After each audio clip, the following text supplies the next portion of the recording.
शासन पिता भगवान महावीर स्वामी के चरणों में कोटि कोटि वंदन। असीम असीम उपकारी सभी ज्ञानी गुरु भगवंतों के चरणों में कोटि कोटि वंदन। मोक्षगामी सभी आत्माओं को जय जिनेन्द्र। मनुष्य भव मिलना दुर्लभ कहा गया है और मनुष्य भव मिलने के बाद बोधि प्राप्त करना वो भी बहुत ही दुर्लभ कहा गया है। जब भी बोधि प्राप्त करने की बात आती है तो हमें बहुत सारी वहाँ पे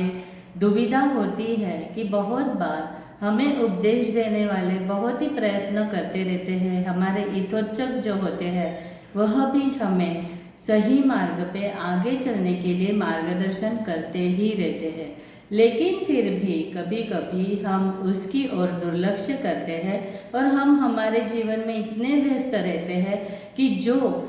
इस मनुष्य भव में हमें सही करना चाहिए या मनुष्य भव को सार्थक करना है,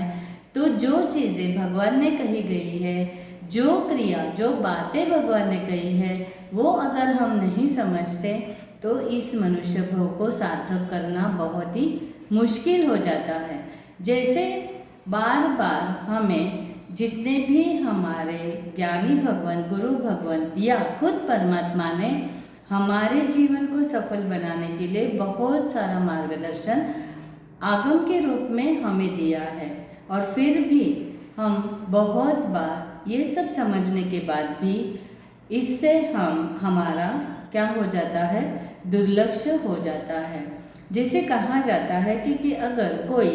10th क्लास का बच्चा है और उसे फाइनल एग्ज़ाम नज़दीक आ रही है, लेकिन वह अपना समय खेलने में, टीवी देखने में या घूमने फिरने में अगर बिताता है तो वहाँ पे माता पिता उसको गुस्सा तो करेंगे, बार बार टोकेंगे ही।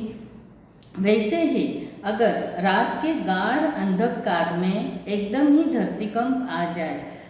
या आग लग जाए तो वहाँ पे अगर हम गाढ़ निद्रा में हैं तो हमारे स्वजन हमें ज़ोर ज़ोर से हिलाकर वहाँ पे उठाने की कोशिश करते हैं। अगर हम निद्रा से तब बाहर नहीं आते हैं तो उसका परिणाम हम सभी को पता है। वैसे ही अगर हम ट्रेन की जर्नी करने निकले हैं और हमारा जो स्टेशन है वो रात में मिडनाइट आने वाला है और वो भी अल्प समय के लिए वहाँ पे ट्रेन रुकने वाली है, तो अगर जब भी उस स्टेशन पे ट्रेन पहुँचती है और हम निद्रा में होते हैं तो हमारे सराउंडिंग में पता है कि हमें इस स्टेशन पे उतरना है, तो वो भी हमें हिला कर जगाने की कोशिश करते हैं। तो इन सभी में अगर हमने देखा कि अगर हम सावधान रहने के लिए हमें बहुत सारे ऐसे उपदेशक या बोध वचन हमें कहने के लिए ऐसे महापुरुष या गुरु भगवंत हमेशा कोशिश करते रहते हैं, और बहुत सारे उपदेश जब भी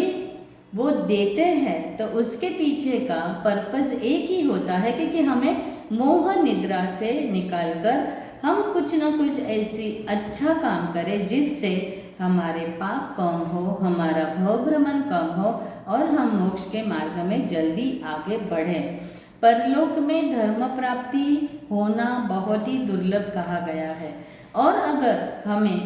धर्म प्राप्ति हुई है तो इसकी इम्पोर्टेंस समझने के बाद धर्म आराधना के प्रभाव से हमें हमारे जीवन को उत्कृष्ट या धार्मिक बनाने की कोशिश करना बहुत जरूरी है। अगर इस भाव में हम जो भी मिला है उसका सही उपयोग नहीं करते हैं तो जहाँ अगला भाव होगा वहाँ पे फिर से धर्म मिलना बहुत ही मुश्किल हो जाएगा। जैसे कहते हैं कि आने वाला कल, या हम हमेशा जब भी धर्म करने की बात आती है तो उसे पोस्टपोन करते रहते हैं। आज नहीं कल करेंगे, आज अभी यह काम है, यह काम खत्म हो जाने के बाद हम कल करेंगे, इतना जल्दी करने की क्या ज़रूरत है। लेकिन आयुष्य का हमें पता नहीं है किसका कितना आयुष्य है, और वही कहा गया है जैसे समय समय यानी समय का भी प्रमाद करने के लिए भगवान ने कहा है कि समय मात्र का भी प्रमाद मत कर, और जो भी पुरुषार्थ करना है और जो ये हमें मनुष्य भाव मिला है इस मनुष्य भाव को सार्थक करने के लिए जो भी उपदेश द्वारा हम जितना भी कर सके उतना हमारे आत्मगुणों का विकास करने के लिए हमें आगे बढ़ते रहना है। लगभग सभी जीवों का यह स्वभाव होता है कि जब भी धर्म करने की बात आए तब मना तो नहीं करते, लेकिन विलम्ब करते रहते हैं। हाँ, करना तो है लेकिन अभी नहीं, अभी समय नहीं आया है, फिर कभी देखेंगे, तो ऐसी बातें करते रहते हैं और हमें पता नहीं है हमारा समय कब आ जाता है। तो इन सभी चीज़ों का अगर हम ध्यान रखते हैं तो देखते हैं कि समय जो वस्तु स्थिति यानी इस काल में जो विपरीत सिचुएशन इतनी दिखाई देती है कि रोगों की संख्या बढ़ती दिखाई दे रही है, उसकी भयंकरता यानी स्वरूप भी अगर हम देखते हैं तो हमारी आंखें फट जाती है। जब भी कोई मुसाफरी में गया हो तो जब तक वो मनुष्य सलामती से घर वापस नहीं आता है तब तक हमारे मन में वहाँ पे प्रश्न होते ही है। तो इसी कारण से अगर धर्म के मार्गों पर हम चलते हैं और परमात्मा के वचनों को समझते हैं तो ऐसी सभी सिचुएशन में भी हम समाधान प्राप्त कर सकते हैं। और जो ये मनुष्य भाव मिला है ऐसे ही मनुष्य भाव खत्म न हो जाए, इसीलिए हमें देखना है कि जो भी हितोपच्छक हमारे हैं यानी हमारे हित के लिए हमें अच्छा उपदेश दे रहे हैं, हमें मार्गदर्शन दे रहे हैं, उसके ओर अगर हम आगे बढ़ते हैं तो हमारे भाव को ही सुधारने में वह उपयोगी होता है। लेकिन बहुत बार हम यह देखते हैं कि कोई अपनी 100% सच्ची सलाह हमें या उपदेश हमें देते हैं, लेकिन वहाँ पे कभी कभी क्या होता है, देने वाले तो 100% सही सलाह दे रहे हैं, लेकिन अगर सामने वाला उसे न स्वीकार करे तब हमें क्या करना चाहिए। किसी के पास फिर क्या होता है, वहाँ पे हमें इरिटेशन हो जाता है, हमें गुस्सा आता है, हमारा सुनते नहीं है ये भाव आ जाते हैं और फरियाद करने लगते हैं कि ये सुनते ही नहीं हैं। लेकिन अब ये जो हमारे मन में उनके प्रति की उपेक्षा होती है तो यह उपेक्षा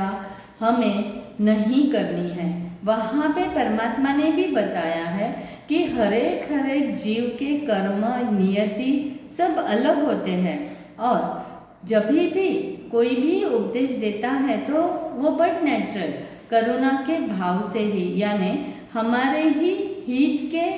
कारण, या भगवान भी जब भी उपदेश देते हैं समूसलन में देशना देते हैं तो उनको तो केवल ज्ञान हो गया है, उनको तो मोक्ष मिलने वाला ही है, लेकिन सभी जीवों के हित के लिए वह उपदेश देते रहते हैं। और इसी करुणा के कारण हम जैसे हमने देखा कि अगर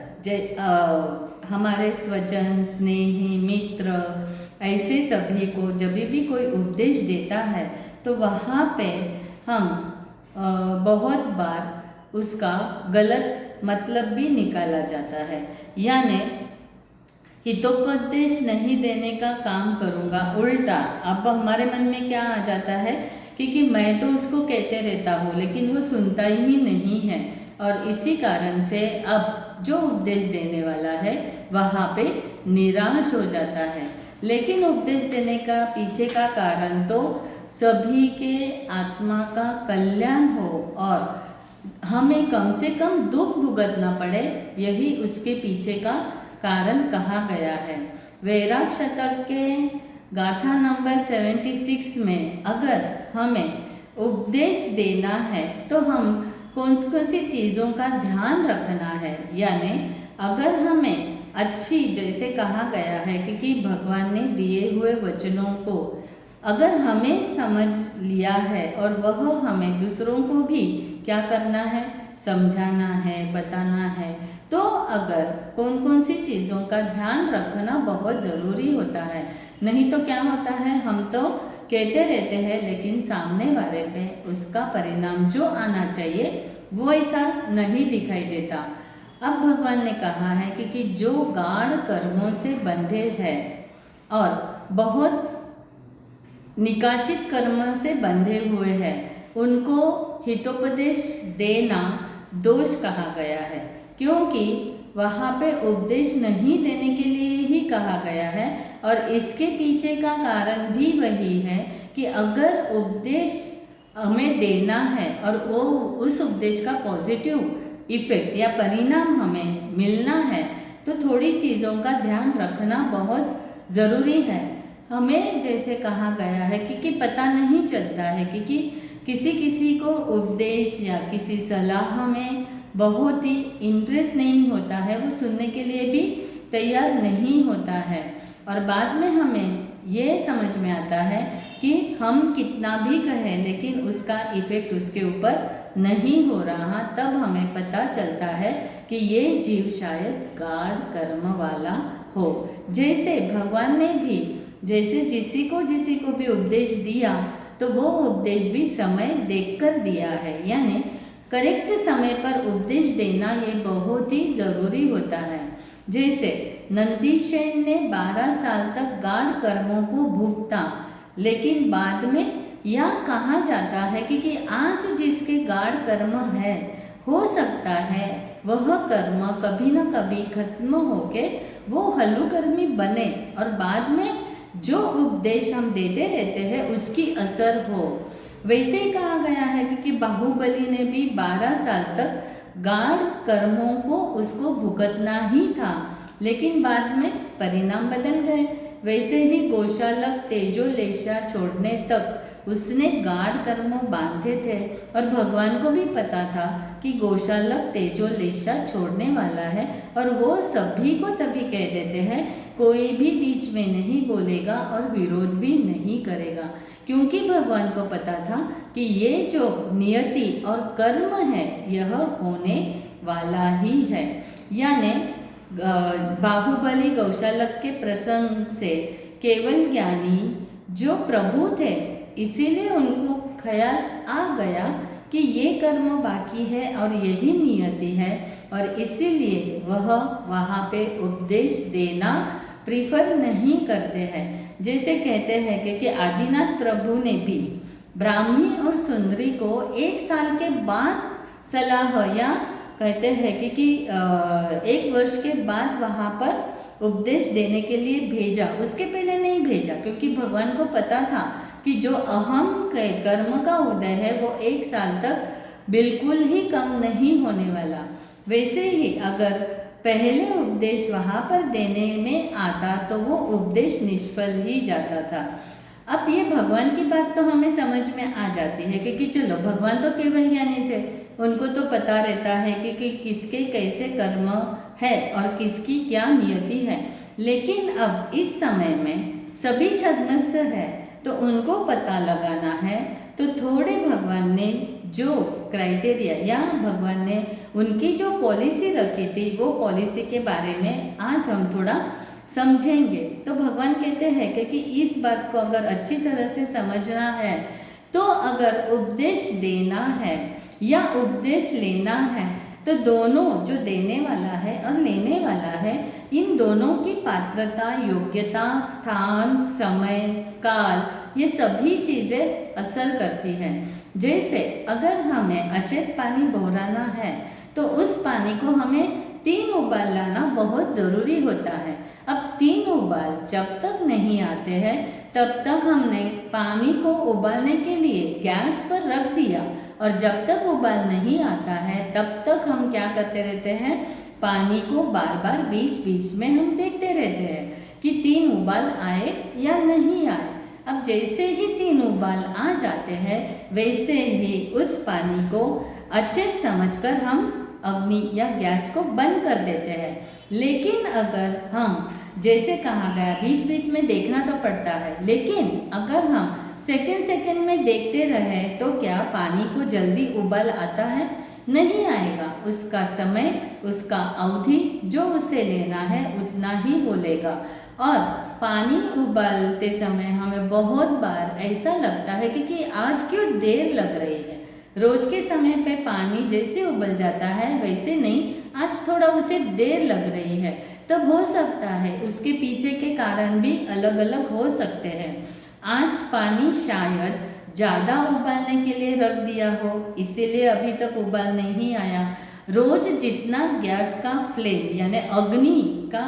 जो था वह आज रोज के हिसाब से कम है, इसीलिए पानी उबालने में टाइम लग रहा है। पानी के टोप के ऊपर जो ढक्कन लगाना चाहिए या रखना चाहिए वो ढक्कन आज नहीं लगाया गया, इसीलिए पानी उबालने के लिए समय लग रहा है। ऐसी ही बात उपदेश या प्रतिबोध जब भी दिया जाता है तब यही सारी बातें भी इसे यहाँ पे इम्प्लीमेंट होती है। जैसे अगर प्रतिबोध उपदेश कितना भी अच्छा है, वह व्यक्ति अगर प्रतिबोध लेने के लिए रेडी ही नहीं है तो अभी तक उसका काल पका नहीं है। नियति उसका काल देर से पकाएगी, इसीलिए वह वहाँ पे सुनता नहीं है। दूसरी बात, काल पका हो लेकिन अभी अगर कर्म गाढ़ हो तो वो प्रतिबोध नहीं पाएगा, और अगर सम्यकवादी कितनी भी कोशिश करे लेकिन उसके कर्म अगर निकाचित उदय वाले हैं तो वो पतित ही बनेगा, उत्थान को प्राप्त नहीं करेगा। अब जैसे काल भी पका हो, कर्म भी गाढ़ न हो, उपदेश रूपी अग्नि भी तीव्र हो, लेकिन उपदेश में अगर दम न हो, यानी